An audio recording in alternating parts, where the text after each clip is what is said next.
Hello students, आज के इस वीडियो में हम डिस्कस करेंगे क्लाउड कंप्यूटिंग रेफरेंस मॉडल के बारे में। तो देखिए, क्लाउड कंप्यूटिंग रेफरेंस मॉडल क्या होता है। ये एक मॉडल होता है जो डिफरेंट टाइप्स ऑफ सर्विसेज को मैनेज करने के लिए, एक्सेस करने के लिए या उनको इम्प्लीमेंट करने के लिए, उनको डिप्लॉय करने के लिए एक स्टैंडर्ड प्रोवाइड कराता है। तो 3 से लेकर 4 तरह के क्लाउड कंप्यूटिंग रेफरेंस मॉडल होते हैं और इनमें सबसे जो पॉपुलर रेफरेंस मॉडल है वो होता है NIST का reference model. And what is NIST? NIST is American organisation which has set standards for cloud computing services. तो NIST जो होता है एक हमने बताया जैसे कि ऑर्गेनाइजेशन होता है जो कि क्या करता है, क्लाउड कंप्यूटिंग सर्विसेज को हैंडल करता है या मैनेज करता है। तो it is an abstract model. ये एक एब्स्ट्रैक्ट मॉडल होता है। एब्स्ट्रैक्ट मॉडल का मतलब ये कि हम इसको देख नहीं सकते हैं, फिजिकली ये प्रेजेंट नहीं होता है, पर ये एब्स्ट्रैक्टली जो होता है वो कहीं ना कहीं प्रेजेंट होता है, लेकिन लॉजिकली प्रेजेंट होता है, बट फिजिकली ये प्रेजेंट नहीं होता है। तो उसको हम एब्स्ट्रैक्ट मॉडल कहते हैं। जैसे कि अगर अपन किसी बिल्डिंग के लिए बात करें, अगर जैसे हम बात करें कि हम किसी एक बिल्डिंग को बनाने के लिए उसको एक छोटा सा मॉडल बना लें कि, या फिर हम किसी बहुत बड़ा हम कोई सपोज दैट कोई टेंपल बनाना चाहते हैं, तो उस टेंपल के लिए पहले उसका मॉडल क्रिएट किया जाता है कि ये टेंपल जो है वो किस तरीके से दिखेगा, कहाँ से एंट्री होगी, कहाँ से एग्जिट होगा, कौन कौन से पॉइंट्स होंगे उसमें, कहाँ पॉपुलेशन जो ऑडियंस है या पॉपुलेशन है या फिर जो भी डिटीज़ हैं वो कहाँ बैठेंगे, जो भी अदर पीपल हैं वो कहाँ स्टे करेंगे, कैसे इलेक्ट्रिसिटी मैनेज होगी, कैसे इंफ्रास्ट्रक्चर उसका कैसे होगा। तो वो एक फ़िजिकल मॉडल उसमें होता है। इसी तरीके से बिल्डिंग का मॉडल हो सकता है, इसी तरीके से कोई साइंटिफिक मॉडल हो सकता है, किसी भी डिवाइस के लिए हम बना सकते हैं, या फिर किसी हम वेपन के लिए बना सकते हैं, या मिसाइल के लिए बना सकते हैं, या फिर हम ये भी बोल सकते हैं कि हम जहाज़ के लिए, शिप्स के लिए या प्लेन्स के लिए मॉडल्स क्रिएट कर रहे हैं। तो वो फिजिकल मॉडल होते हैं। लेकिन ये जो होता है वो आपका एब्स्ट्रैक्ट मॉडल की तरह काम करता है। जैसे सॉफ्टवेयर इंजीनियरिंग में डिफरेंट काइंड ऑफ मॉडल होते हैं, लाइक वाटरफॉल मॉडल हो गया, आपका स्पाइरल मॉडल हो गया, एंड आपका प्रोटोटाइप मॉडल हो गया, और भी रेड मॉडल्स होते हैं या और कई तरह के मॉडल्स होते हैं। तो इसमें क्या होता है कि आपकी क्लाउड वोकेबलरी भी आ जाती है। क्लाउड वोकेबलरी मतलब ये होता है कि कई सारे ऐसे पॉइंट्स आ जाते हैं क्लाउड से रिलेटेड जो कि आप इनको एक्सेस कर सकते हो। फिर इसी तरीके से डिज़ाइन एलिमेंट्स भी आ जाते हैं जहाँ पर हम क्या कर सकते हैं, डिज़ाइन कर सकते हैं क्लाउड की सर्विसेज को। उसके बाद आता है सेट ऑफ कॉन्फ़िगरेशन रूल्स। अब एक्चुअली जो मॉडल है वो सेट ऑफ कॉन्फ़िगरेशन रूल्स जो है उनको प्रोवाइड करा रहा है। इसका मतलब ये है कि मॉडल जो है वो क्या कर रहा है, सेट ऑफ कॉन्फ़िगरेशन रूल्स जो है उनको प्रोवाइड कर रहा है। तो कॉन्फ़िगरेशन मतलब ये होता है कि जो यूज़र होता है, that user can change the settings of the service according to their needs. जैसे कि हम अपना फ़ोन यूज़ करते हैं तो हम अपने फ़ोन में अलग अलग सेटिंग्स अपने हिसाब से कॉन्फ़िगर करके रखते हैं। हर व्यक्ति अपने फ़ोन को अपने हिसाब से सेट करके रख सकता है, ये उसका राइट है, वो उसको सेट करके रख सकता है।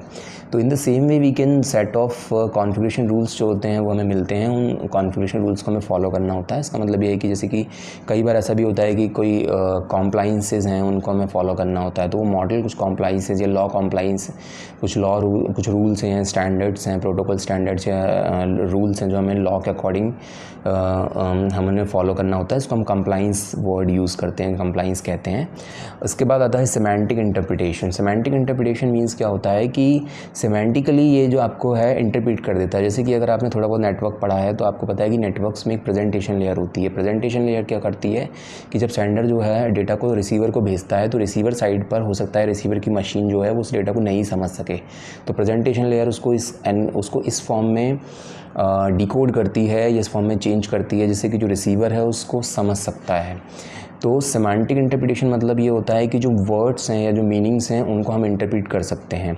Now we divide the cloud in the layers. हम लेयर्स में क्लाउड को डिवाइड कर सकते हैं and defines the each function, और हर एक फंक्शन को डिफाइन कर सकते हैं। यानी कि एक क्लाउड है उसको हमने हो सकता है 4 लेयर में डिवाइड कर दिया या 3 लेयर में, और तीनों लेयर का अलग अलग फंक्शन जो है बता दिया कि पहली लेयर अलग अलग काम करेगी, दूसरी लेयर अलग काम करेगी, तीसरी लेयर जो है वो अलग काम करेगी। उसके बाद में लास्ट पॉइंट आता है हमारा एफिशिएंट डिप्लॉयमेंट। तो क्लाउड कंप्यूटिंग सर्विस में अगर आप किसी रेफरेंस मॉडल को यूज़ कर रहे हैं तो उस केस में क्या होता है कि जो डिप्लॉयमेंट होता है दैट इज़ एफिशिएंट, वो डिप्लॉयमेंट बहुत ज़्यादा एफिशिएंट होता है। अब हम बात करते हैं कि 3 क्रॉस फंक्शनल लेयर्स की। तो ये जो है क्लाउड कंप्यूटिंग लेयर, जो फंक्शनल लेयर्स होती हैं, ये कभी कभी एग्ज़ाम्स में आ जाती हैं, इंटरव्यूज़ में, क्लाउड कंप्यूटिंग इंटरव्यूज़ में पूछ ली जाती हैं। जहाँ पर क्लाउड कंप्यूटिंग में आपने किसी पोस्ट के लिए अप्लाई किया है तो वहाँ पे मेनली हमारी there are 3 kinds of services. First one is the software as a service, second is the platform as a service, and third is the infrastructure as a service, and the short abbreviations of these services are SaaS, PaaS and IaaS. Now we will talk about the software as a service, that is SaaS. तो SaaS क्या होती है हम उसके बारे में बात करते हैं, एक एक पॉइंट बाई पॉइंट हम बात करेंगे जिससे हमें बहुत अच्छे तरीके से क्लियर होगा और समझ में आएगा। सबसे पहले सॉफ्टवेयर एज अ सर्विस का मतलब जो होता है वो ये होता है कि हम सॉफ्टवेयर को किसी को दे रहे हैं एक सर्विस की तरह, सर्विस के रूप में हम उस सॉफ्टवेयर को अगर किसी को देते हैं तो वो कहलाता है software as a service.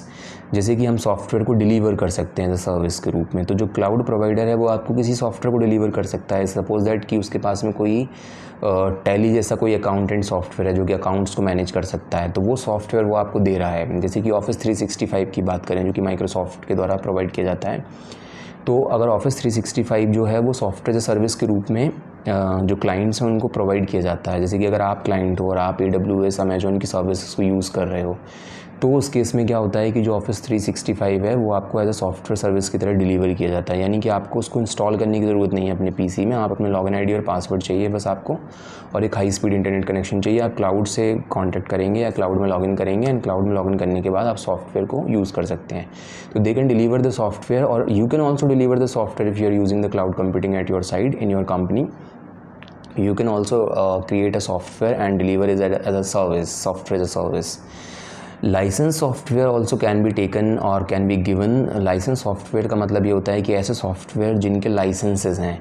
Licence का मतलब ये होता है जैसे हमारा ड्राइविंग लाइसेंस होता है। ड्राइविंग लाइसेंस क्या करता है? ड्राइविंग लाइसेंस एक इंडियन सिटीजन को जो कि 18 ईयर से ऊपर है उसको एलिजिबल बनाता है कि वो अपनी गाड़ी जो है वो रोड पर ले जा सके, वो गाड़ी चलाने के लिए ऑथराइज्ड है, वो गाड़ी चला सकता है। और जो माइनर्स होते हैं वो नहीं चला सकते हैं, तो उनके पास ड्राइविंग लाइसेंस नहीं होता है। इन दी सेम वे अगर एक सॉफ्टवेयर लाइसेंस सॉफ्टवेयर है तो उसमें हमारी उसकी जो हम कंप्लीट सर्विसेज हैं उनको एक्सेस कर सकते हैं। और लाइसेंस सॉफ्टवेयर का मतलब कि उसकी जो सर्विसेज हैं पर्टिकुलर किसी ऑर्गेनाइजेशन द्वारा प्रोवाइड की जा रही हैं, लाइसेंस ऑर्गेनाइजेशन द्वारा प्रोवाइड किया जा रहा है। अब ये जो होती है सॉफ्टवेयर सर्विस, ये सब्सक्रिप्शन बेसिस पे हो सकती है। यानी कि अगर आप किसी को सॉफ्टवेयर प्रोवाइड कर रहे हैं तो वो सब्सक्रिप्शन बेसिस पे कर रहे हैं, या फिर ऐसा भी हो सकता है कि आप जो दे रहे हैं सब्सक्रिप्शन बेसिस पे सर्विस आप जो प्रोवाइड कर रहे हैं, जैसे कि हम OTT प्लेटफॉर्म की जो हमने अपने लास्ट वीडियो में डिस्कस किया था OTT प्लेटफॉर्म के बारे में, जहां हमने बताया था कि कैसे हम किसी मूवीज़ देखना चाहते हैं तो कैसे हम डिज़नी प्लस हॉटस्टार का सब्सक्रिप्शन ले सकते हैं और उसको हम अनसब्सक्राइब भी कर सकते हैं। तो जब हम डिलीवरी करते हैं सॉफ्टवेयर की तो सब्सक्रिप्शन बेसिस पर होती है। इसका मतलब ये कि अगर आपने सामने वाले क्लाइंट को डिलीवर किया तो उसको आपकी सर्विस को लेना होता है, सब्सक्राइब करना होता है। सब्सक्राइब करने के लिए उसको कुछ अमाउंट पे करना होता है जो आपने सेट कर रखा है, वो अमाउंट वो आपको पे करता है और आप उसको सॉफ्टवेयर को एज अ सर्विस के रूप में डिलीवर कर देते हैं। Now these kind of service, software as a service, is centrally hosted on to some data centre. Centrally hosted होती है ये सर्विस। सेंट्रली होस्टेड का मतलब ये है, बेनिफिट ये है कि different kind of multiple users can share the same resource, और एक ही जगह में सारी की सारी फैसिलिटीज़ जो हैं वो अवेलेबल हो जाती हैं और वहीं से हम उनको एक्सेस कर सकते हैं। So those all kind of services can be accessed by the customers and over the internet by the web browser और द क्लाइंट सॉफ्टवेयर। तो चाहे आप वेब ब्राउज़र से भी यूज़ कर सकते हो, जैसे कि आपका माइक्रोसॉफ्ट का एज ब्राउज़र हो गया, आपका क्रोम हो गया, आपका गूगल का क्रोम हो गया, या फिर आपका गूगल सफारी हो गया, या फिर और भी कई सारे ब्राउज़र्स होते हैं जिनको आप ओपेरा हो गया, बहुत सारे ब्राउज़र्स होते हैं जिनके थ्रू आप एक्सेस कर सकते हैं, या फिर किसी क्लाइंट सॉफ्टवेयर के थ्रू भी एक्सेस कर सकते हैं। हम यहाँ बात आती है कि क्लाइंट सॉफ्टवेयर में हम कैसे एक्सेस कर सकते हैं। तो जैसे कि सपोज दैट भाई अगर आप Eclipse यूज़ कर रहे हो, नेटबीन्स यूज़ कर रहे हो, वहाँ से अगर आपने वहाँ से भी आप इंटरनेट अगर आपका चल रहा है तो वहाँ से भी आप पर्टिकुलर किसी वेबसाइट को एक ब्राउज़र का एक इंस्टेंस क्रिएट होता है, एक ऑब्जेक्ट क्रिएट होता है, और उस ऑब्जेक्ट इंस्टेंस के थ्रू ब्राउज़र जैसा ही एक विंडो खुल के आती है और आप वो ब्राउज़र जैसे ही इंटरनेट को या किसी पर्टिकुलर वेबसाइट को अपने उस आईडी में या उस पर्टिकुलर टूल में यूज़ कर सकते हो, सॉफ्टवेयर में यूज़ कर सकते हो। तो जिसको हम बोलते हैं कि क्लाइंट सॉफ्टवेयर से हम जो भी हमारी सब्सक्रिप्शन बेसिस सर्विस है या सॉफ्टवेयर है उसको डिलीवर कर सकते हैं या फिर उसको एक्सेस कर सकते हैं। Now the customer only creates the account. Customer को सिर्फ अकाउंट क्रिएट करने की ज़रूरत होती है। जैसे कि अगर आप क्लाउड सर्विस प्रोवाइडर अमेजॉन से AWS सर्विस ले रहे हो और वो उस सर्विस के थ्रू आप अपने कस्टमर्स को अपनी सर्विसेज प्रोवाइड करा रहे हो, तो उसको सिर्फ अकाउंट खोलने की ज़रूरत रहती है। सिर्फ और सिर्फ अकाउंट खोल के वो सर्विसेज को यूज़ कर सकता है। बाकी बैकग्राउंड में कैसे वो सर्विसेज काम कर रही हैं उसको उससे कुछ लेना देना नहीं होता है। पे द एप्लीकेबल फ़ी मतलब ये होता है कि कुछ ना कुछ फ़ी पे करनी होती है। जैसे कि अगर आप सॉफ्टवेयर सर्विस कोई भी एक सॉफ्टवेयर खरीद को सर्विस की तरह ले रहे हैं कि भाई आप सॉफ्टवेयर को 1 महीने के लिए यूज़ करेंगे तो 1 महीने की फ़ीस देंगे, अगर आप 2 महीने के लिए यूज़ करोगे तो 2 महीने की फ़ीस दोगे, और अगर आप उसको 6 महीने 1 साल के लिए यूज़ करोगे तो उस हिसाब से आप उसकी फ़ी पे करोगे। जैसे आप कोई एंटीवायरस जो है वो आप ले रहे हो, एंटीवायरस की सर्विसेज ले रहे हो, अगर आप वो सर्विस के लिए हो सकता है 6 महीने के लिए पे करना पड़े, हो सकता है साल भर के लिए भी आप पे कर सकते हो। तो वो होता है आपका एप्लीकेशन फ़ी, जो भी उसकी एप्लीकेबल फ़ी है वो आपको पे करनी पड़ेगी। लास्ट में आ जाता है operation and maintenance of the software. Software का ऑपरेशन भी मेंटेन करना पड़ेगा, या फिर हमें उसका ऑपरेशन कर सकते हैं, या फिर हमें जो मेंटेनेंस ऑफ सॉफ्टवेयर होता है वो हमारा सॉफ्टवेयर सर्विस में भी डिलीवर किया जाता है। यानी कि अगर कोई कंपनी है और वो हमें डिलीवरी कर रही है तो वो मेंटेनेंस भी डिलीवर करेगी साथ में, या ये बहुत अच्छा कस्टमर सपोर्ट भी डिलीवर करेगी। मेंटेनेंस डिलीवर करने का मतलब ये होता है कि प्रोडक्ट को डिलीवर करने के बाद अगर उसमें कुछ कमी आती है तो हम उसको मेंटेन भी कर सकते हैं। इससे क्या होता है, कंपनी की गुडविल भी बढ़ती है, सेल्स भी बढ़ती है। मेनली जो है कंपनी को सेल्स में बेनिफिट होता है। आप कुछ एग्जांपल्स ले लेते हैं हम सॉफ्टवेयर एज अ सर्विस के, जैसे कि Slack is a software as a service. Slack के बारे में आप ज़्यादा जानना चाहते हैं तो आप इंटरनेट पे भी देख सकते हैं, या फिर कमेंट बॉक्स में कमेंट भी कर सकते हैं, तो we can make another different video on the Slack. इसके बाद Zoom is a much popular meeting platform, जहाँ पर हम लोग जो है ऑनलाइन मीटिंग करते हैं, ऑनलाइन क्लासेस लेते हैं, जो कि कोविड के टाइम में बहुत ज़्यादा जूम यूज़ किया गया और अभी भी मीटिंग्स के लिए जूम यूज़ किया जाता है। तो जूम हो गया आपका एक example software as a service का, जो कि क्लाउड बेस्ड सर्विस है, जिसको सॉफ्टवेयर एज अ सर्विस के द्वारा जिसने भी ये जूम प्रोडक्ट बनाया है वो कंपनी प्रोवाइड कराती है। लास्ट में आता है CRM, कस्टमर रिसोर्सेज मैनेजमेंट या कस्टमर रिलेशनशिप मैनेजमेंट वाले जो CRM सॉफ्टवेयर्स होते हैं वो भी हमारे क्लाउड बेस्ड सॉफ्टवेयर्स होते हैं। आजकल जितने भी CRM होते हैं वो मोस्टली क्लाउड बेस्ड सॉफ्टवेयर होते हैं। ये जो था हमारा, हमने डिस्कस किया था सॉफ्टवेयर एज अ सर्विस। अब हम डिस्कस कर लेते हैं platform as a service. Platform as a service में हमें कंप्लीट प्लेटफॉर्म मिल जाता है।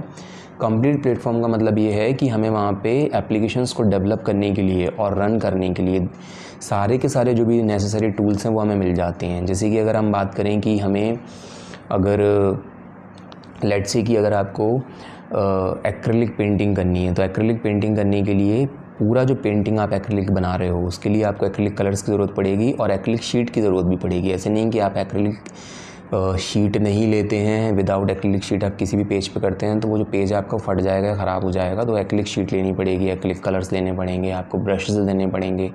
इसी तरीके से अगर आप मेकअप की बात करें तो वहाँ भी आपको मेकअप किट लेनी पड़ती है। अगर आप बाइक को रिपेयर करना चाहते हैं तो आपको बाइक के लिए टूल किट लेनी पड़ती है। इसी तरीके से अगर आपको कोई इवेंट ऑर्गेनाइज़ करनी है तो आपका जो इवेंट ऑर्गेनाइज़र है वो भी आपको सारे तरीके टूल्स एंड टेक्निक्स, यानी कि सारे तरीके की जो सर्विसेज है वो प्रोवाइड कराएगा। यानी कि वो लोगों को बैठने के लिए चेयर्स भी प्रोवाइड कराएगा, वो स्टेज भी बनाएगा, वो लाइटिंग भी करेगा, वो डेकोरेशन भी करेगा, संभालेगा, वो सब कुछ मैनेज करेगा। आपको सिर्फ उसको पैसे देने हैं, इवन वो फूड भी मैनेज करेगा। अब आ जाता है कि इसी तरीके से अगर हम टेक्निकल बात करें तो हमारे पास हार्डवेयर जो है वो अवेलेबल रहते हैं, सॉफ्टवेयर्स अवेलेबल रहते हैं, इंफ्रास्ट्रक्चर्स अवेलेबल रहते हैं, जैसे कि सर्वर्स हैं, स्टोरेज कैपेसिटी है, वो सब कुछ हमारे पास अवेलेबल रहती है, जिससे कि हम किसी भी सॉफ्टवेयर को डेवलप कर सकते हैं।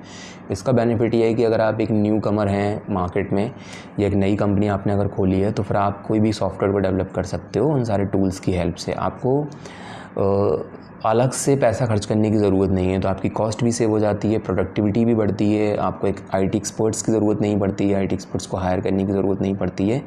ये सारे इसके बेनिफिट्स हैं। इसके बाद आता है at the vendors data centre. इसका मतलब ये है कि हम वेंडर के डेटा सेंटर पे ये सारी की सारी जो चीज़ें हैं वो कर सकते हैं।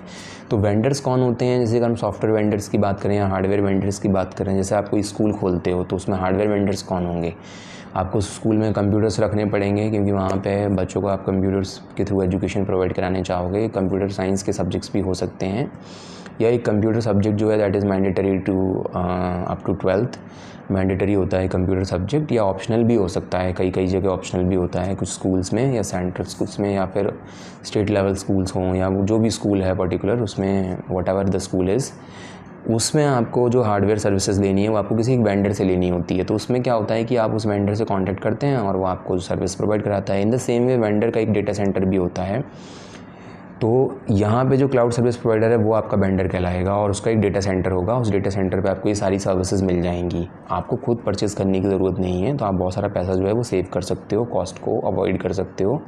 कॉस्ट मतलब यहाँ ये होता है कि जो भी आप जितना भी इन्वेस्ट कर रहे हो वो आपका कॉस्टिंग में आ जाता है कि भाई अगर आप एक कंपनी खोल रहे हो तो आपका पूरा साल भर में कितना खर्चा आ गया या उस कंपनी में कितना आपको खर्चा आया है, वो सारा का सारा आपका कॉस्ट में आ जाता है। इसके बाद आता है कॉम्प्लेक्सिटी। तो आपको खुद ही समझ में आ रहा होगा कि कॉम्प्लेक्सिटी जो होती है वो कैसी हो जाती है, कम हो जाती है जब आप प्लेटफॉर्म में सर्विस यूज़ करते हो। क्यों कम हो जाती है कॉम्प्लेक्सिटी? क्योंकि आपको क्लाउड की सर्विसेज एक्सेस करनी है। यही चीज़ अगर आप अपने लेवल पे करोगे तो आपको बहुत सारी सर्विसेज नहीं मिलेंगी, जिससे आपकी कॉम्प्लेक्सिटी जो है वो बढ़ जाएगी। हालांकि आप चाहो तो अपने लेवल पे भी आईडीज़, हार्डवेयर, सॉफ्टवेयर, इंफ्रास्ट्रक्चर सब कुछ रख सकते हो, मेमोरी कैपेसिटी। लेकिन अगर आप यही क्लाउड पे यूज़ करते हो तो आपको बहुत डिफरेंट काइंड ऑफ सर्विसेज मिल जाती हैं, जिससे बेनिफिट ये होता है कि आपकी जो कॉम्प्लेक्सिटी है, ये जो बहुत ज़्यादा हम कहते हैं कि बहुत ज़्यादा कॉम्प्लेक्स सिस्टम है, वो सिस्टम बहुत ईज़ी हो जाता है, बहुत कंफर्टेबल हो जाता है यूज़ करना। या हम ये भी कह सकते हैं कि इनफ्लेक्सिबिलिटी ऑफ मेंटेनेंस जो है ऑन प्रीमाइज पे, we do not need to worry about that. हमें उसके बारे में वरीड होने की ज़रूरत नहीं होती है। मेंटेनेंस बहुत ज़्यादा फ्लेक्सिबल होता है and we do not also worry about the underlying hardware and the resource constraints. ना तो हमें जो हार्डवेयर है उसके बारे में सोचने की ज़रूरत है, ना ही हमें जो रिसोर्स कंस्ट्रेंट्स है उसके बारे में सोचने की ज़रूरत है। यानी ना तो आपको हार्डवेयर के बारे में सोचना है, ना ही आपको रिसोर्स कंस्ट्रेंट्स के बारे में सोचना है। आपको सिर्फ क्या करना है, स्केल अप कर सकते हो आप सर्विसेज को, और आप सर्विसेज को स्केल डाउन कर सकते हो। यानी आप सर्विसेज बढ़ा सकते हो और सर्विसेज आप घटा भी सकते हो। तो आपको ना तो अंडरलाइंग हार्डवेयर की ज़रूरत है, ना ही आपको जो आपकी कह सकते हैं कि जो कंस्ट्रेंट्स हैं, रिसोर्स कंस्ट्रेंट्स की भी ज़रूरत नहीं है। रिसोर्स कंस्ट्रेंट का मतलब ये है कि जैसे कि अगर आपने कोई मेमोरी है तो मेमोरी, अगर आपका डेटा का साइज़ बढ़ रहा है तो मेमोरी इतनी अवेलेबल होगी आपके पास कि जितना भी डेटा का साइज़ बढ़ता चला जाएगा, वो जो मेमोरी आपके पास अवेलेबल है वो कभी ख़त्म नहीं होंगी। तो यानी कि जो लूप होल्स हैं वो सारे हटा दिए गए हैं और जो मेमोरी लीक्स हैं वो भी नहीं होंगे, क्योंकि आपके पास ज़्यादा से ज़्यादा स्टोरेज स्पेस जो होगा वो अवेलेबल होगा।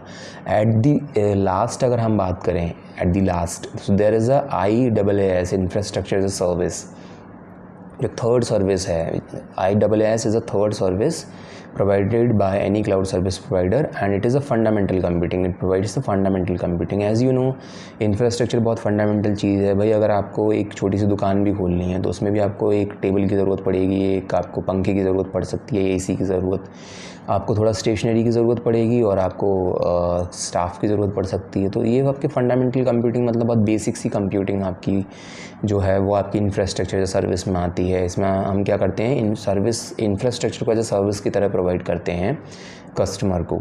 मतलब कि कस्टमर को इंफ्रास्ट्रक्चर ख़रीदने की ज़रूरत नहीं है, ना उसको हार्डवेयर लेना है, ना उसको सॉफ्टवेयर्स लेने हैं, ना उसको सर्वर्स ख़रीदने की ज़रूरत है, ना ही उसको सर्वर्स की तरह और भी जो चीज़ें हैं वो ख़रीदने की ज़रूरत है। फिर उसको नेटवर्क जो है उसको वो भी मिल जाएगा, उसको नेटवर्क के बारे में सोचने की ज़रूरत भी नहीं है, उसको स्टोरेज कैपेसिटी के बारे में भी सोचने की ज़रूरत नहीं है कि इतनी हार्ड डिस्क चाहिए, कितनी हार्ड डिस्क चाहिए, उसको उससे कोई लेना देना नहीं है। हार्ड डिस्क जो है वो भी अवेलेबल रहेगी। स्टोरेज स्पेस के लिए जो भी डिस्क है, मैग्नेटिक डिस्क हो, चाहे वो टेप फॉर्म में हो, चाहे डिस्क फॉर्म में हो, चाहे वो हार्ड डिस्क की फॉर्म में हो, चाहे वो ऑप्टिकल डिस्क की फॉर्म में हो, किसी भी फॉर्म में हो, वो स्टोरेज कैपेसिटी फुल उसके पास अवेलेबल रहेगी। लास्ट में आता है lowest level of resource on the cloud. कम से कम रिसोर्सेज जो हैं वो क्लाउड पे यूज़ करने की ज़रूरत उसे होगी। So these were the services we discussed inside the cloud computing reference model. So if this video was helpful for you, then please like this video and subscribe my channel for more videos of these kind, and please share this video as much as possible so that the students, the computer science students can be benefited by this video, and they can know about this channel, so that not only they can access this video, they can access the multiple videos of cloud computing. As I have created a series of cloud computing, I am creating a playlist of the cloud computing daily, one by one, daily, day by day. I am adding the I'm covering all kinds of the topics of the cloud computing, and धीरे धीरे हम इसमें add करते जा रहे हैं, एक एक लेक्चर वाइज लेक्चर ऐड करते जा रहे हैं। तो हमारी पूरी की पूरी एक सीरीज़ तैयार हो जाएगी क्लाउड कंप्यूटिंग की। आपको कहीं भी किसी रिसोर्स से पढ़ने की ज़रूरत नहीं है। उसी सीरीज़ के अंदर आपको सारे के सारे वीडियोज़ अगर आपने देख लिए तो आप बहुत अच्छे तरीके से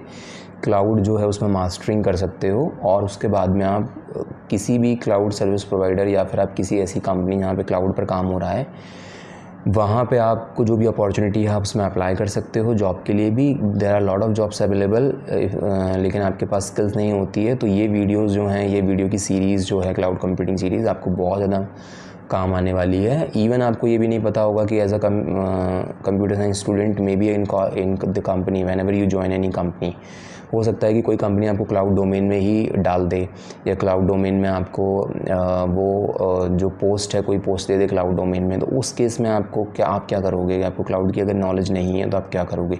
क्योंकि ये जो टेक्नोलॉजी हैं ये बहुत ज़्यादा ट्रेंडिंग टेक्नोलॉजी हैं, जैसे कि क्लाउड कंप्यूटिंग हो गई, नेटवर्क सिक्योरिटी हो गया, या फिर हम बात करें कि मशीन लर्निंग और डेटा साइंस हो गया, या फिर अगर हम बात करें कि वेब डेवलपमेंट है। तो ये ट्रेंडिंग टेक्नोलॉजीज़ हैं, ट्रेंडिंग जो हमारी चीज़ें हैं जो हमें आना चाहिए। तो इन ट्रेंडिंग टेक्नोलॉजी में से एक होती है क्लाउड कंप्यूटिंग टेक्नोलॉजी, जिससे आपको कभी ना कभी पाला पड़ना ही पड़ना है। चाहे आप उसको डायरेक्टली यूज़ कर रहे हो, चाहे आप इनडायरेक्टली यूज़ कर रहे हो, आपको उसकी सर्विसेज को एक्सेस भी करने की ज़रूरत पड़ सकती है। आपको उस प्लेटफॉर्म पर जाकर डेवलपमेंट की ज़रूरत भी पड़ सकती है अगर आप सॉफ्टवेयर डेवलपमेंट में जा रहे हैं, या फिर अगर आप कस्टमर सपोर्ट में जा रहे हैं तो भी आपको CRM मैनेज करना है, तो उस केस में भी आपको क्लाउड की ज़रूरत पड़ सकती है। तो अगर ये वीडियोस जो हैं क्लाउड के आपके लिए बहुत ज़्यादा हेल्पफुल रहे हों तो please like these videos, please like this video also, and do subscribe my channel and share the link of my channel as much as possible. And if you have any doubt and query, you can just DM me to the Instagram, my Instagram ID attached there. You can just put a message there, or either you can put a message to the Instagram, or you can put a message to the mail ID also. If you have any kind of inquiry or any kind of support, you just put a mail. Or if you want, if you have any doubt or you want more videos or particular video on the cloud computing, you can just put a message inside the comment box. And जितने ज़्यादा messages आएंगे हम common जो भी topics होंगे वो सारे इकट्ठे कर लेंगे, और फिर उसके बाद में हम उन पे वीडियोस क्रिएट करेंगे, जिससे सोसाइटी का भी बेनिफिट होगा, आप लोगों का भी बेनिफिट होगा, हमारा भी बेनिफिट होगा, क्योंकि ज्ञान जो है वो बांटने से और बढ़ता है। तो इसी पॉजिटिव नोट में हम जो वीडियो है इसको एंड करते हैं, इस लेक्चर को एंड करते हैं। And thank you so much for giving time to us and watching this video. Thanks again.